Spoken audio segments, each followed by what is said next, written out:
Hello, my name is Sven Åkerbjerke and I am a teacher at the University of Agder. This lecture is on pedagogical approaches in online education. One of my heroes, Nelson Mandela, he says that education is the most powerful weapon which you can use to change the world. And if you want to change the world, it is education that is the key. In the traditional school, my grandfather's school,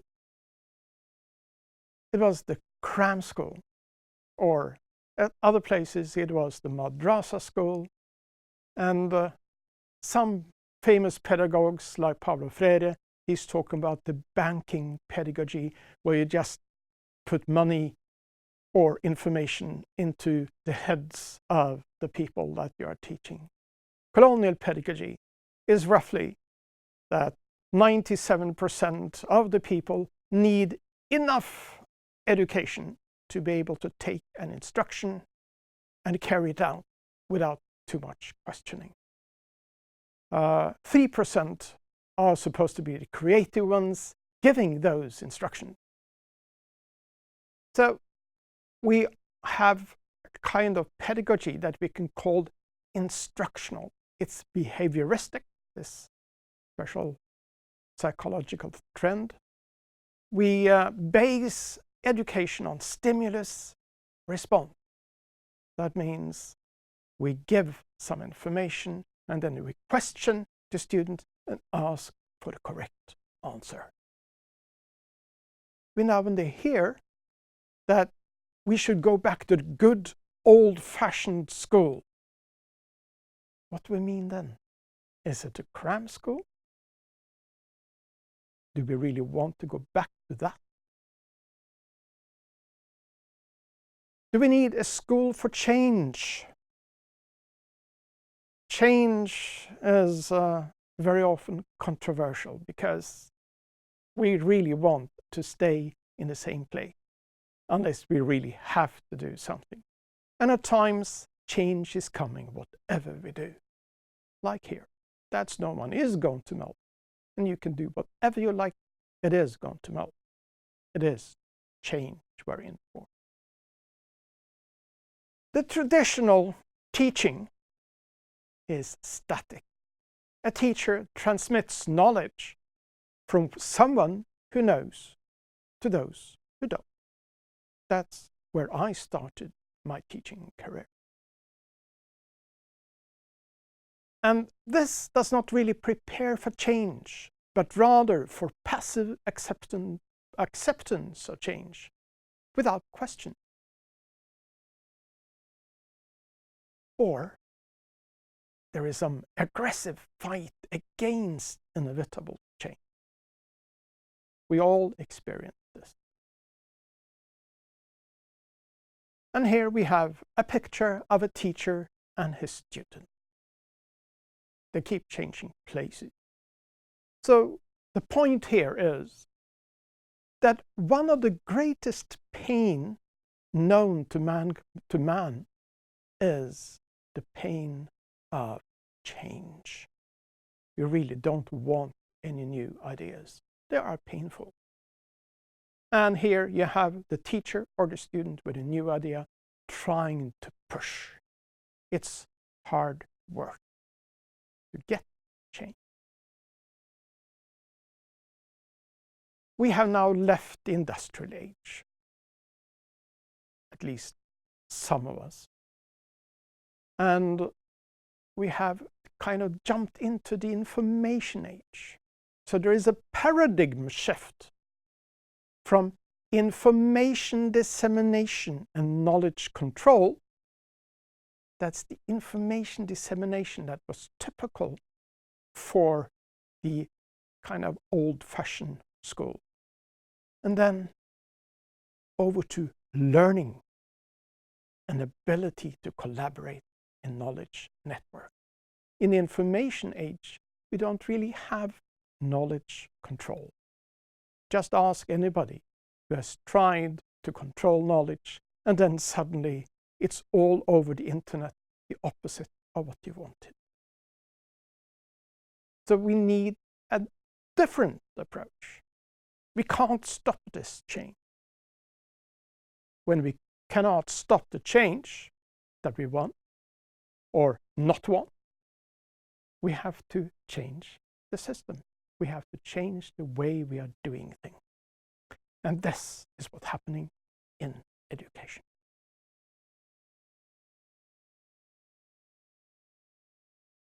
Information is not the same as knowledge.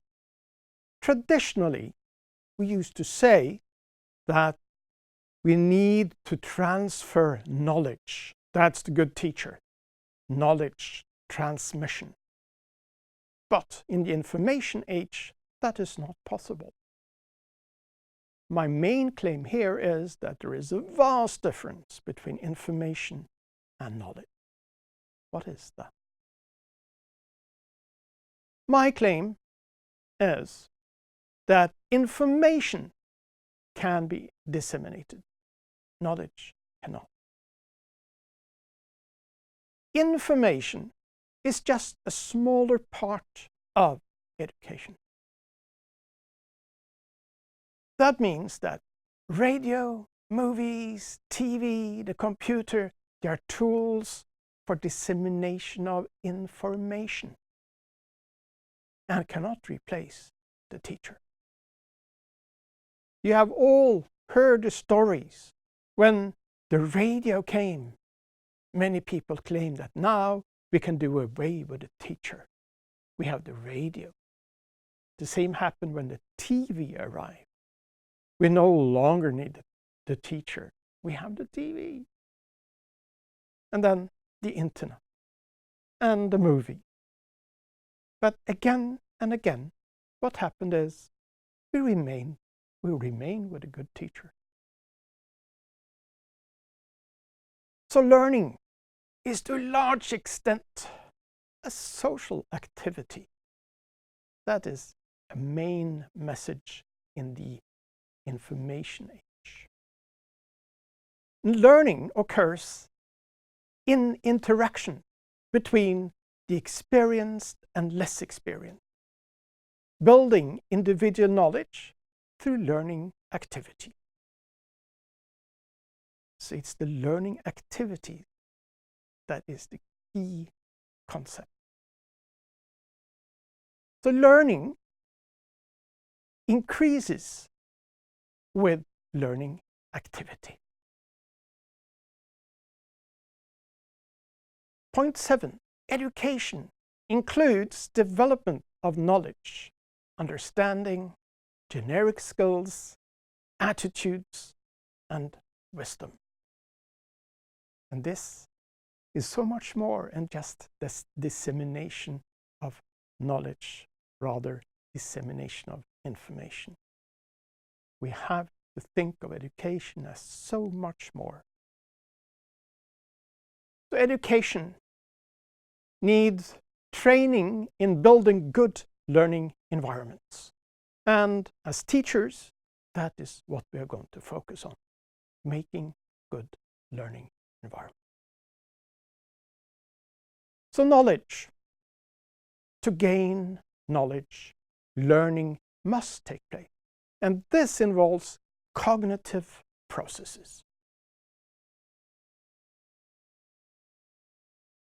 When we think of what the globalized world in the information age asks for, it's not really your ability to cram and reproduce information fragments. No, we are much more asking for creative people. That means you are supposed to be able to think new. And you're supposed to be able to collaborate with others and practice this. And we also want you to be able to kind of diligence with a critical and inquisitive curiosity, because that is needed to build understanding, and insight. We need all the students to learn information literacy. That means you have the ability to work, to search, assess, and use the information. You have to find information, it's not knowledge. You have to find information, you have to assess it, you find new aspects, and then, together with others, you build a knowledge and apply the knowledge you have built in concrete problem solving. That's information literacy. And this is crucial in the information age. You have to have the ability to communicate efficiently and cross-culturally, because you live in a global world. You have to be able to build personal network. Networking is a key concept as well in the globalized age. You have to be able to have intrinsic motivation, a motivation inside yourself for dynamic, lifelong learning. You need currency in your knowledge. And that means lifelong learning is something that belongs in the globalized age of information. And that means, again, in an employment situation, you are responsible for keeping up to date, always. So if you had your master's degree 15 years ago, you cannot refer to the information or knowledge that you gained then. You must renew your knowledge. And employers will ask for high integrity. You have to be able to perform. You have to be able to do what you're supposed to do. And you have to, in some kind of way, convince that you are honest. The bosses must be able to trust you. And you have to be able to cross the subject borders. And you have to be willing to relearn things. So what we will increasingly see in academia, in corporation, is it's not enough to have your subject field, your expertise. You have to know something about other subjects as well.